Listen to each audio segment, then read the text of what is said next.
Hey there, gentlemen. Today we're going to analyze a video by Cold Fusion, Why Young Men Are Falling Even Further Behind. Let's see. Picture this. A young adult man, out of shape, living in his mother's basement, eating junk food, playing video games, and has a bottom-of-the-barrel job.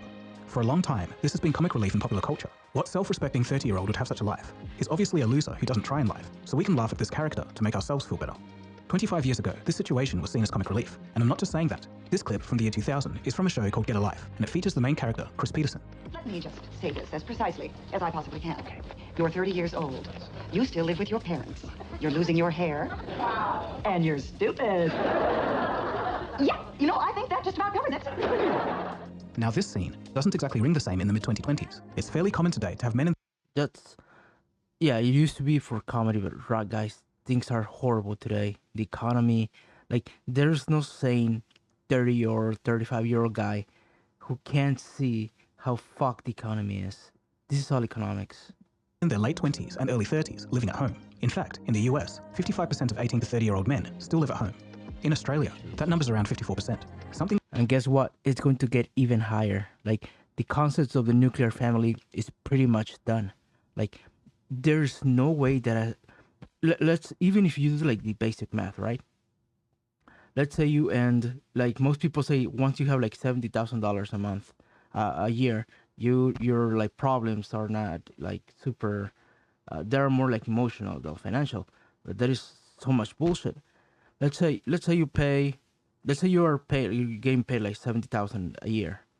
So that's about 6,000 or so a month, and with taxes, that's another. Take that 20%. Let's say $5,000. You have the average guy has $5,000 to spend a month. Now, if you live in a place like California, if you live New York, even some place in Texas, let's say you just want a nice 2-bedroom home, maybe in the suburbs. You're paying anywhere between 2,500 to 4,000, maybe in places like California. Now you have 5,000 to spend.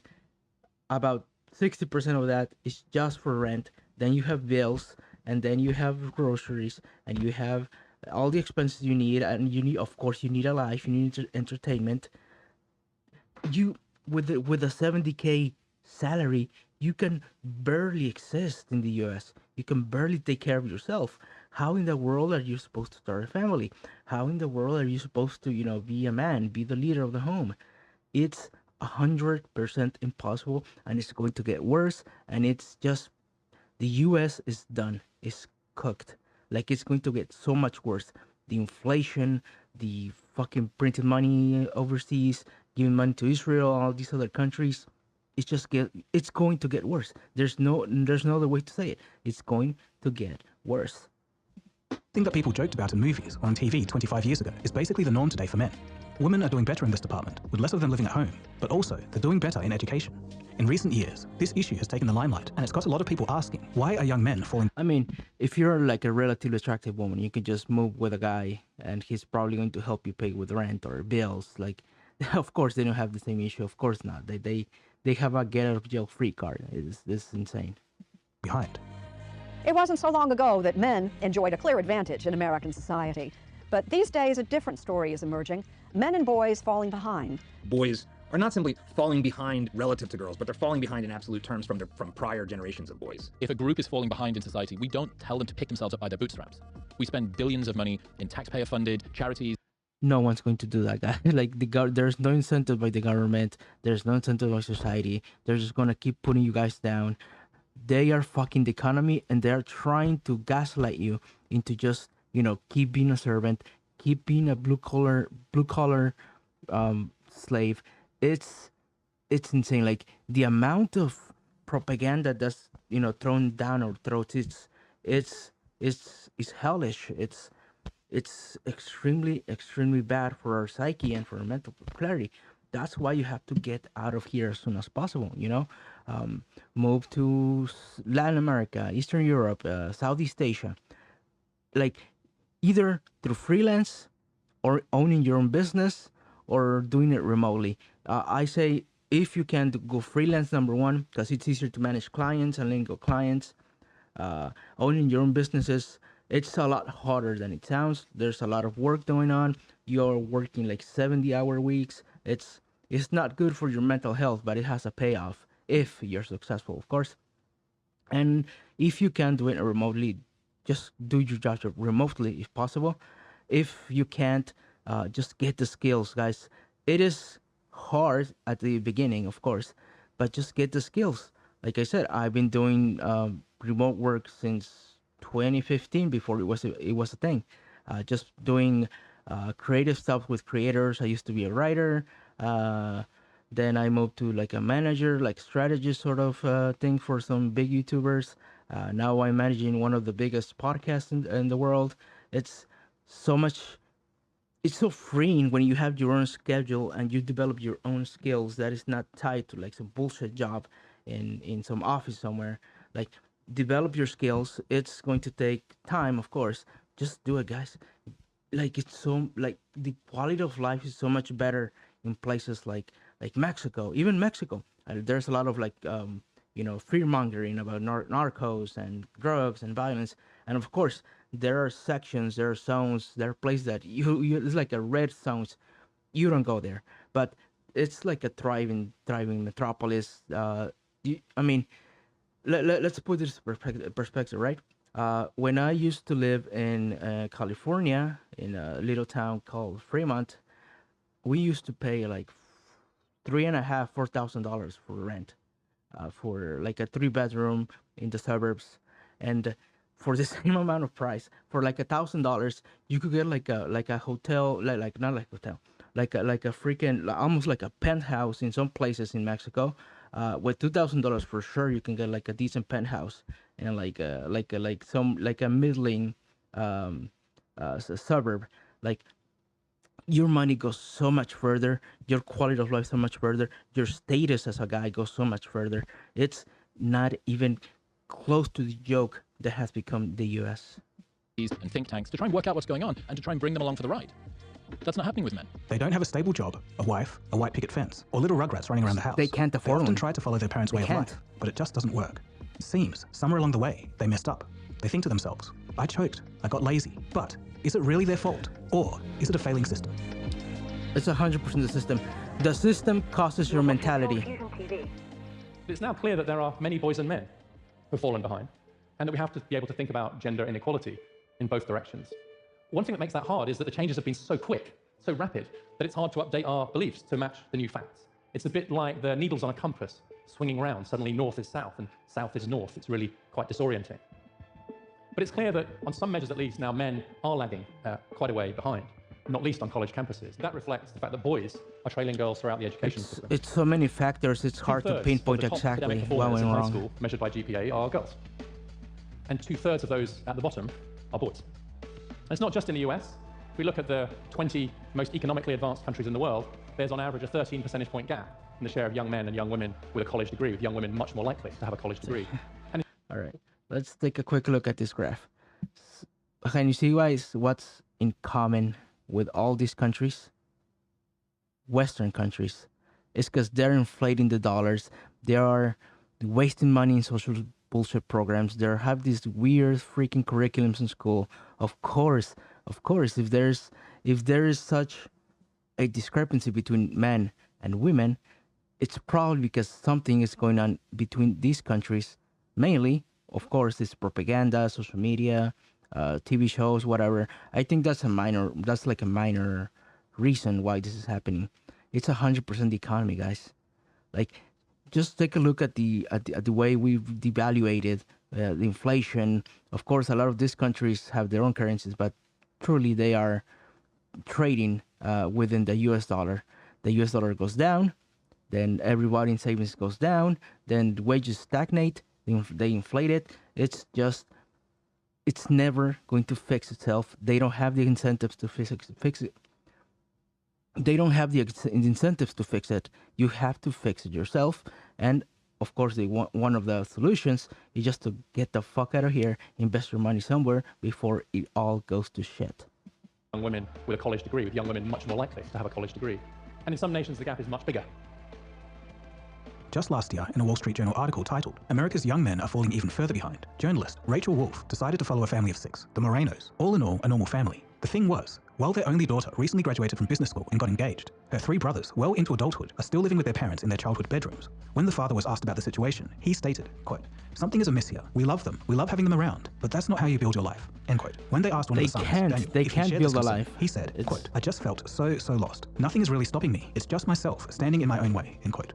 For Daniel, a lot of this had to do with COVID. A loss of connection with his friends led him to drop out of school and become That too, aimless. 100%. A study in COVID 2021 by the destroys Survey your Center on American mental Life health found that for only most- 26% a lot of of men people. reported having 6 or more close friends. In 1990, it was 55%. And in 2021, those who had 0 friends were 17%. Jesus. In 1990, it was 3.4%. Holy shit, That's a that's 500% increase in men with 0 friends since 1990. Research also Damn. shows that women tend to invest more in maintaining their friendships than men do, so female friendship rates tend to be higher. But while COVID may have made many men drift apart, including Daniel, That's a plus and a minus, right? If you like a lot of girls, right? They maintain their friendships, but they are, in my experience, they tend to be very toxic. So that usually derails them in their personal life. They get higher body counts. They get into parties and drugs, and it's like a balance. And guys, you know, like they said, it's harder up for us to like make like super meaningful friendships, but at the same time, that gives us the freedom, you know, to try new things, to travel the world, to experiment with ideas and businesses. It's just a give and take. something else is going on here. COVID didn't cause every man to start falling behind, and also not in the same way. In the US, the percentage of men living at home between the ages of 25 and 34 has virtually doubled since the 1980s. So what gives? Well, rising I house wonder prices why. are an obvious factor in the West, Of course. so there's less shame in living in a generational household, but it goes deeper. Regardless of affiliation, the broader consensus over the last 3 to 5 years appears to be that traditionally male-dominated industries like manufacturing are shrinking, while service industries are reaching all-time highs around the world.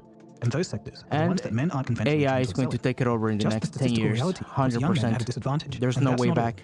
Traditionally male-dominated fields are more commonly accepting of women. Ultimately, that's a good thing, but it does provide extra competition for men. And women looking for a job or even a career are discovering there is a whole new world out there. As it turns out, roles traditionally. There would be nothing wrong with competition, right? If you want to compete with women in the workforce, that would be fine. If there weren't all these fucking programs in the government just keeping guys down so the women can float and keep up with our competitive spirit, like. The government has no. The government, I'm telling you, has no incentive to fix this problem. They're not going to fix it. They're just going to gaslight you into making you think that it's your guys' problem, when it's not. It's the economy. It's the motivation. If you don't see like a clear road ahead, like why the fuck would you try? Why would you want to get married to like a 30-year-old with like 16, 20 body count and who's probably still in love with her ex? Like, there's no incentive for us to pursue something higher than ourselves. We have been demoralized by the media. That is why I'm trying to do this. That's what I'm trying. That's why we built Nomadic Kingdom. We want to show you that there is a way out. You just gotta take the proactive look, and I want to show you what life is outside of this decaying Western nation. By men, now being offered to women. Here's 3 on your side's Gary Harper. This iron worker has made a successful career for herself. I love physical work. You may find Adrienne Donato 30 feet above the ground, welding and using a handheld jackhammer. She even can worked for the barely same company keep up through with 2 it. pregnancies. They were very supportive. Iron workers are Just just one of government many fields now programs. trying to recruit women. Just government Industry just programs announced that it ruining the pays whole maternity thing. benefits. They're going to make good money course. because they have great benefits to go along with it, so they'll have the health insurance and a pension plan. In the world of dating, things are changing for young men too. When it comes to dating, for many Gen Z men, they can practically kiss that goodbye. In the US, for example, during the 1970s and 80s, the percentage of men who weren't married by age 40 were in the single digits. But by 2021, that had ballooned to 28%. It's As gonna young men get struggle worse. to excel in life, they tend to appear less attractive to a lot of women. Word on the street is that young women just can't find a good man anymore, so many quit dating altogether. But the culture has also shifted. According to the Washington Post, the Me Too movement of the mid-2010s caused men to be reluctant to approach women in real life for fear of being perceived as a threat. We're going to talk about the consistent phenomenon of men not approaching women when they're out, when they're at the coffee place, when they're at the workplace. It's, I guess, just a plague upon society that is impacting young women right now who want to be approached and who want a little bit of attention to be paid to them. In the age group of 18 to 25, for young men, around 50% of them say they have never approached a woman, not once, not ever. Now, when asked why they can't find this drive to do so, most of them are expressing that they don't want to be seen as a creep or be accused of sexual harassment in the wake of this whole Me Too movement thing that's happening. This thing is like insane because it creates like an incentive like for these sensitive, intelligent guys who like actually have like a mindset, like they have a theory of mind of the other person. Like, right, they don't want to interrupt them, they don't want to make them feel bad, so they don't approach. The good guys, the good husband materials, are disincentivized to like approach women or strangers at the street, right? But the fucking psychopaths, 'cause they don't give a shit, right? Who are highly attracted to women. I'm not saying they're not, but these guys who just don't give a shit about society, what people think, they don't care, right, about these rules. So all the psycho mega fucking player guys are like approaching like most women, and they are practically self-selecting themselves out of a good husband, which just makes the whole thing worse. Happen. That being said, I've heard and seen a lot of stories about how young men behave out there, and they're really not helping themselves. I've only gone from like the boy meets girl to like hell level destruction. This guy at the gas station comes up to me. He is smoking a cigarette, blows the smoke in my face, and says, I really want to hang out with you tonight. I said, oh. So like most things, there's two sides to this. Reduced only to dating apps, men tried their luck for companionship there. Unfortunately, it's been a rough game. Each woman would receive thousands of matches, while it's not unusual for a man to be swiping for days and not receive anything. As for the last layer in a sandwich of bad I've heard misfortune, some there's also stories from form you of political guys. You guys polarization send between me the genders. emails. Like it's sad. It's bad. Like don't use dating apps in the US. You just destroy your psyche. Like if you can't just we have like tons of guides within the nomadicKingdom.com for places for to find like dating apps like for that work abroad. Just you are going to get so many more likes and success. Just don't demoralize yourselves, guys. Just if you want to boost your confidence, your ego a little bit, just try to do like a dating app in, I don't know, like Mexico, the Philippines, Colombia.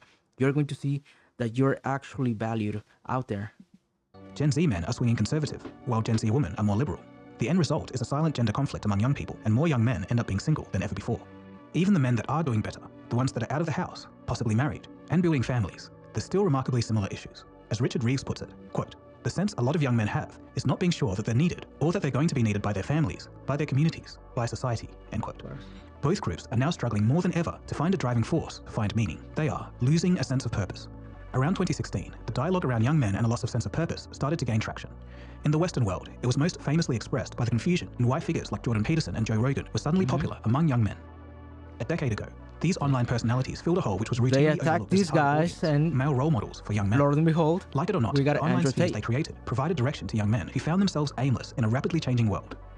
The conversation took on a more academic flavor in 2022 when Richard Reeves published his findings in his book of Boys and Men. It highlighted a disparity that he had to research to believe. At the same time, another author, Scott Galloway, started touring the country with a similar message. His emphasis, though, was on later education, employment, and dating as an adult. When on a podcast by Chris Williamson, the open statistics he shared were pretty revealing.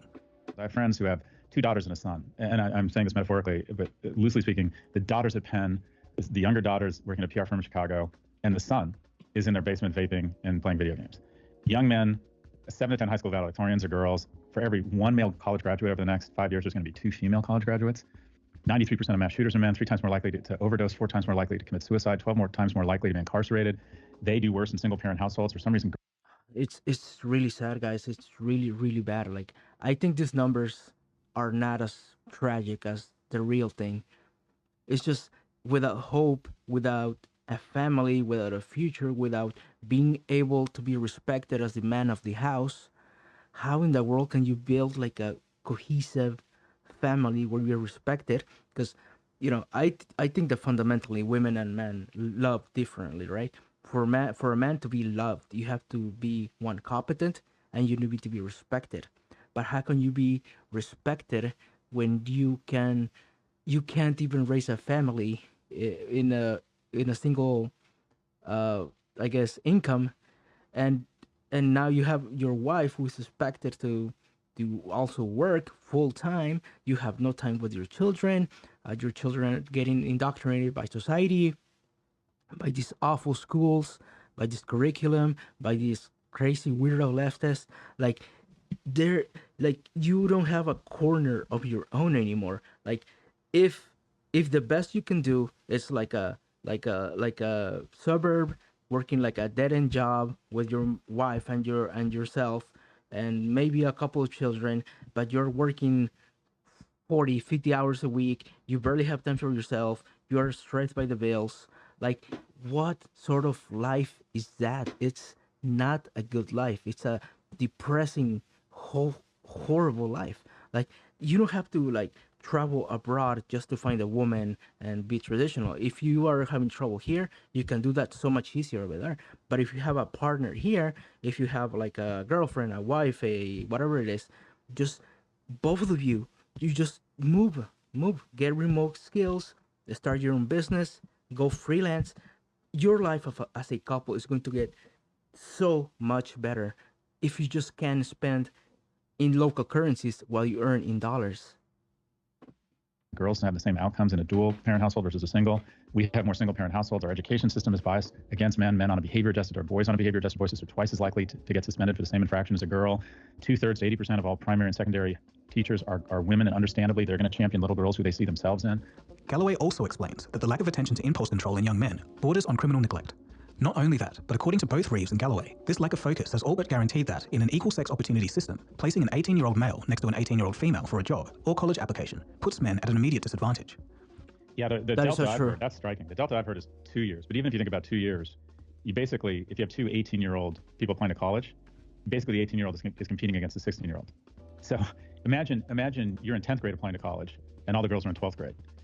That's what we're facing right now. The disparity has doubled the number of stay-at-home fathers, which may not sound like a totally bad thing on paper, but there's a lot of men that aren't happy with their situation, and in search of answers, horrible it way opens to the doors live. troubling influences by Stay-at-home online dad. gurus. It wasn't Jesus unusual to Christ. see younger males, married or not, being told to reclaim masculinity through affairs, mistreatment of partners and spouses, and even walking away from traditional responsibilities. Other people when things aren't going well for them. And so what do the most violent, dangerous societies all have in common? They all have a disproportionate number of the most dangerous person on the planet, a young, broken, alone man. And we're just producing way too many of them. And we can't even have an honest conversation. That's true. We're producing them, but we have like social media, we have YouTube, we have video games, we have porn, we have adult entertainment. Like, yes, that's true. Like in the past, that was like a huge like red flag for a country. Like it's going to get volatile. It's going to be a civil war. But we are so complacent. We are brainwashed. We are draining our dopamines with all this useless crap that is just.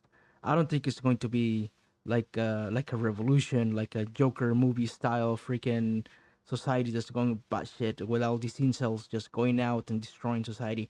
I don't think it's going to happen. It's just, I think it's just like a sad whimper. They're just going to, sadly, just going to die alone, be in the room locked in, probably die from some early heart diseases. Who the hell knows? It's because they're demoralized. They don't see any hope, and that's what I'm trying to do. That's what this whole movement helping guys is trying to do. Just there's hope, guys. There's so much hope. You don't have to live the life that you inherited from all these boomers and Gen Xers. Just take a risk. You know, build your own business. Just get out of here. It's going to get so much worse in the next 10, 20 years. Just get out of here, live your life on your own terms. Don't care what other people say. Just do you. Be your own moral compass. Do what's good for you, not what is good for your society or your country, because they both have been screwing you over for years now. Conversation about it, because the moment you start evangelizing for young men, the moment you're seen as quote unquote pro young man, the natural assumption is that means you're anti-women, because admittedly, there's some guys out there on TikTok claiming to be trying to give men confidence. It's basically thinly veiled misogyny. Yes. Referring to women as bitches, and you got to own the bitches, and you got to get out there, take my class for $49 a month, and you'll get the money. That's just extreme. Like, Jesus Christ. Yeah. That's what young men are susceptible to. And we should pay attention, because the longer this happens, the more it becomes a lose-lose game for everyone. On the extreme end of the spectrum, there's a belief that men will become obsolete, but most sane people understand that men and women need each other. We understand the traits that both possess, and both are more than necessary for a functional society. The truth is that the system is failing, and it's been failing for an incredibly long time, and nowhere is this more noticeable than the modern education system. 100%. The education system needs to be overhauled. Over the past 15 years, the crisis among young men in the classroom has been discussed in small circles, but the conversation is growing rapidly. Male performance in school has been a real issue. But the thing is, this change might be a lot older than you realize. It didn't start with Instagram or TikTok. The split between young men and women in academia started in the 1970s in the US. It was after a landmark piece of legislation called Title IX that prohibits gender discrimination in educational programs and activities receiving federal funding. Similar laws were also passed in the UK and Canada during the 1970s. And of course, this was definitely a step in the right direction for educational equality, but it had an unintended consequence. The paradigm shifted into a belief that young men had already made it. From here on out, the majority of resources... See, that's why I don't buy a lot of conspiracy theories, because this is extremely freaking incompetence. Just think about it, guys. So, we went from the gold standard, like the fiat money, the currency was tied to like hard assets like gold. So they say, you know what, this is like keeping us locked in this asset. We need money for, at the time I think it was the Vietnam War. So they created this fiat money. So they, instead of relying on hard assets like gold, they start to rely on the productiveness of your workers, on your infrastructure. And of course, in order to sustain that, you need workers, you need people to sustain that growth over time. But then they start doing this freaking programs to get women into education and work, because you need productivity. So more women producing is to double the production of work, in which means more current, your currency is stronger, your fiat currency. But what happens when they go into work? They can't have children because they're working. They're wasting their best years working, and now you have problems with the diminishing people. Like I think Japan, Korea, some places in Latin America, they're having like some fertility problems. Canada's screwed. We have decent numbers, but it's going down. Like these people are so incompetent that they didn't think of the consequences that would happen like over the generations. It's insane to me. It's absolutely insane how incompetent these government people are. Should be diverted towards improving schooling for the opposite gender. Richard Reeves, who had been studying the gaps in development for years, says that this isn't really a battle of the sexes, at least not entirely. It's a complex crisis of neglect, where, for a long time, young boys were seen as doing just fine. The focus was on uplifting young females in education, and that's fine, that's great even. But while that goal was being worked towards, that's not the issue. The issue is economics. 100%. According to the economics. UNESCO Institute for Statistics, enrollment rates signal a sign of success. On the plus side, the gaps between young men and women are starting to narrow. But conversely, and what they fail to mention, is that male enrollment is visibly starting to stagnate, or even become worse, especially for primary education. The gap for university enrollment is almost at 10% for half of European countries. Guys are smart. They know this is a waste of money. Sweden, like or elsewhere, going to college is like a huge waste of money. Sees more females enrolled in university than men. I personally think it's great that more women are being educated. Most reasonable people will agree that opening the gates of success for everyone is a good thing. But the focus here in this episode is that the trajectory of males isn't looking good. There's a concerning and significant gap in performance as far back as elementary school, and women consistently outpace men in college attendance.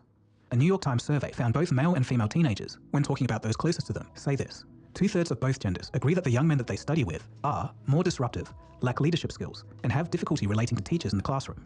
Unfortunately, even when young boys are growing up at home before school, they're not being educated to the same extent either, especially when it comes to literacy. It's not a hard and fast rule, but a recent study from HarperCollins found that. The thing is, like, if you have a child, right, and they're smart enough, they are going to be so bored in school. Like, it's going to be like an awful experience to be like a smart young man in like a bullshit at school in the middle of fucking California. Like, the solution would be that you would, I guess, make plans to like teach your child yourself. But how can you do that when you and your wife are working 40-50 hours a week? You're tired, you barely have time together, there's commute, there's stress, there's bills. Like, it's impossible to raise like an intelligent boy here, because there's no infrastructure in school and there's no time at home. So these guys who are very smart, probably like a lot of you guys, probably grew up very isolated. You felt more mature than people around you. You had trouble probably hanging out with like less intelligent people, and you come like some of you guys, probably not you guys, but in general, they become very isolated. They get into video games. Some might get depressed and do drugs, whatever it is. Like, it's like a lose-lose situation. Even if you're doing relatively well in the economy, like, you are neglecting your family, your children so much that it's just awful. That's no way to live. This is no way to live. That quote, only 29% of boys aged 0 to 2 are read to daily or nearly daily, compared to 44% of girls of the same age. Other studies show that fathers are less likely to read to their sons than their daughters, and that both parents are less likely to encourage boys to read at all. As a result, boys tend to read less, choose simpler books, and struggle to finish them, all of which affects their reading comprehension and their academic readiness, but surprisingly, also their empathy and pro-social behavior. And this is something that a lot of parents don't even realize they're facilitating. The academic readiness gap is something that we discovered first because it's measurable. We can see it in test scores, graduation rates, and class participation. However, the social component is often overlooked. The boys can just play with their toys all day, and that's fine. Less value being placed on young male development is already showing unfavorable results for millennials. And now that the oldest members of Gen Z are approaching 30 years of age, we're already beginning to witness an emergence of a male class that is uniquely isolated and unable to properly interact with the outside world. Yeah, so what can we say about future generations in the next 10 to 20 years? Millennials If we're not and Gen careful, Z we could really see more bad. generations of full-grown men, I think aimless, Gen living Alpha is alone, going to or get debating worse with themselves about the for future, Gen like the Alpha. Morno brothers at the start of this episode. But hopefully, So the question is, how do we hopefully fix there's this? something. Well, here's a quick fire round of solutions to get us out of this mess. Number 1, early intervention. A study by the National Bureau of Economic Research states to prioritize reading in years 1 to 4, where boys fall behind first. Number 2, consistent routines, family outreach, and in-school tutoring helps attendance according to the Education That's Policy not going Institute. to happen. Number 3, Like they don't have the mentoring funding. and social-emotional coaching for teenage boys is another angle. For example, Chicago's Becoming a Man program cut violent crime arrests by 45 to 50% and lifted on-time graduation by 12 to 19%. Number 4, a stronger path from school to apprenticeships. High-quality apprenticeships raise employment and earnings. Maybe. And now, especially with the state of But universities again, and AI blue-collar fields, work, this could be a guys. bright spot. Programs You're like going Hero to, like, and Per Scholars break produce your large, body by the sustained time earning you're gains for young 40, adults. 50. Exactly, where many young men stall. Number 5, male-friendly mental health. In Australia, men's sheds reduce isolation and support well-being. Headspace for 12 to 25-year-olds is another option. And finally, number 6, paternity leave and engaged fatherhood. No, According to see- Childcare Canada, when leave is also reserved for dads. So basically, the solution is that, okay, you get maybe 1 month when you have a child to spend with them as a fatherly leave. Like, why would you do that? Why would you do that to yourself? Just get out of here. You know, $3,000 in Southeast Asia, you could live like a freaking king. A father's involvement in child rearing rises meaningfully. The downstream benefits of the child's development and schooling follow. That helps the next cohort of boys. So what do we make of all of this? The truth is, all of the experts highlighted have a lot of theories about how we got here. Some think it's the sole product of feminism, while others blame online influencers. But the experts do also provide some solutions. According to Reeves, there are simple and easy steps that would make an immediate impact on male underperformance. We need to recruit hundreds of thousands more male teachers, especially in subjects like English, where the boys are struggling so much. That could Which help, is the subject but men are that's least likely to not going to see. And here I think we can It's draw not some going to really fix the good problem lessons from the at successful all. movement to get more women and girls interested in STEM subjects. So that means setting clear targets, launching public campaigns, and offering financial scholarships to men who want to enter teaching as a profession. Care specialist Erica Commissar wants to take things further. She points to studies showing that single-gender schools produce better adjusted young men and women. It seems clear to me that it is I the could see system that which working, is disabling, actually. rather than the boys who are But disabled. again, even if you fix the education, what the hell are you going to do about There's a the lot we can do economy? to make the education system work better for boys. But let's start with those two big problems of later brain development and lack of male teachers. So first, we should start boys in school a year later. And the idea there is to level the playing field, given those differences in the climate. Another year to indoctrinate your And children, that's already guys. quite common practice at private schools and in lots of affluent communities. But it's actually not the boys from rich families who will benefit the most from that extra year. It's the boys from lower income, poorer neighborhoods and families who would most benefit from the gift. Obviously, many of these ideas go beyond the current beliefs of how men and women should be raised. But according to the data, this is exactly why things need to change, and they need to change fast. Today we have a crisis in young male demographics. It doesn't matter if you're rich. It doesn't matter if you're poor. The fact of the matter is, young men are falling behind. And this has to do with priorities. During our noble effort to make things If you more have equal, money, we forgot that this requires you're everyone doing to receive an equal amount of amazing. attention, Like if compassion, you're one, and commitment to keep if you're things the stable. top 1% Mistakes here of in the past US, years are prevalent your now, but life it's not is too late to change fucking things for the next awesome. generation. Also, if you've watched this whole video and are experiencing anything I've talked about, leave your comment, as it will be cool to get a community discussion going. As we've seen today, a lot of young men out there are struggling. All right, I think that's it. Again, guys, the solution is just get out of here. Like, there's no reason you have to stay here. We have the technology, we have the knowledge. If you can, just get the skills. We have free resources down below. Just there is hope, guys. That's all I can say. There is hope. Thank you for your time, and I'll see you next time.